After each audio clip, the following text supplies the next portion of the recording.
Hi guys, how are you? So stay safe at home.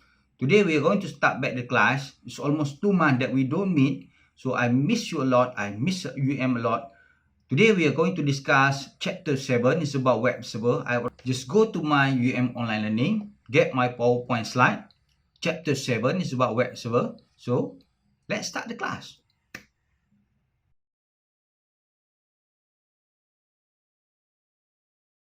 At the end of this class, you should be able to describe the concept of web server, and hopefully you can set up your own web server. We already set up the Apache. Next, we are going to do simple setup for IIS, which can be found in Microsoft Windows, and also if you have a time, so we can explore Nginx. Let's explore. Guys, you still remember last time we will discuss about client-side scripting or the static page, which involve HTML, cascading style sheet, and also JavaScript. So the process goes something like this. First of all, the user will enter the URL inside his browser. So this URL will be sent to the domain name server, which inside this domain name server, it will look up for the IP address that relates to the URL. So later on, once the domain name server find the IP address that relates to the URL, it will send the IP address to the web server.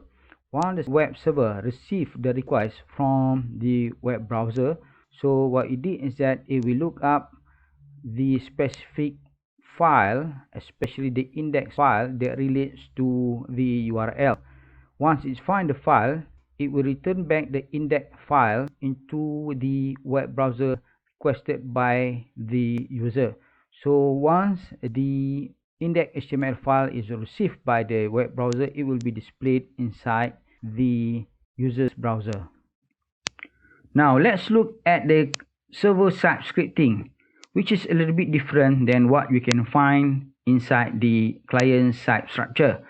So for your information, the server-side scripting involve dynamic page, which involve pages like PHP, JSP, Python, ASP, and so on. So let's look at how the structure for the server-side scripting is being executed inside the internet. First of all, when the user enters the URL inside his web browser, so this URL will be sent to the DNS server to look up for the similar IP address that relate to the URL. So then what happens is that the web browser will send the request to the web server. Once the web server receives the request from the web browser, so it will try to find the required page inside the disk.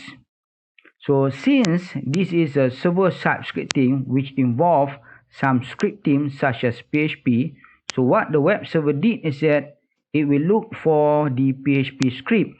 So once it finds the PHP script, it will send the PHP script to the PHP processor so that the processor can process the required PHP script. Most of the time, for your information, the server-side scripting, normally we require some kind of record from the database.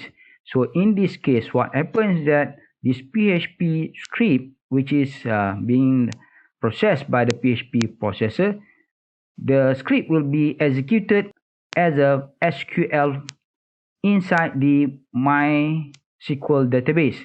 So during this execution, what happens is that all those record that is required by the request will be collected and executed. So after that, the PHP processor will collect all those records and combine it together. Next, the web server will combine this record or data which is received from the MySQL database with the HTML file, and then it will send it back to the user's web browser so that the user can display all information regarding the dynamic page firstly requested by the browser.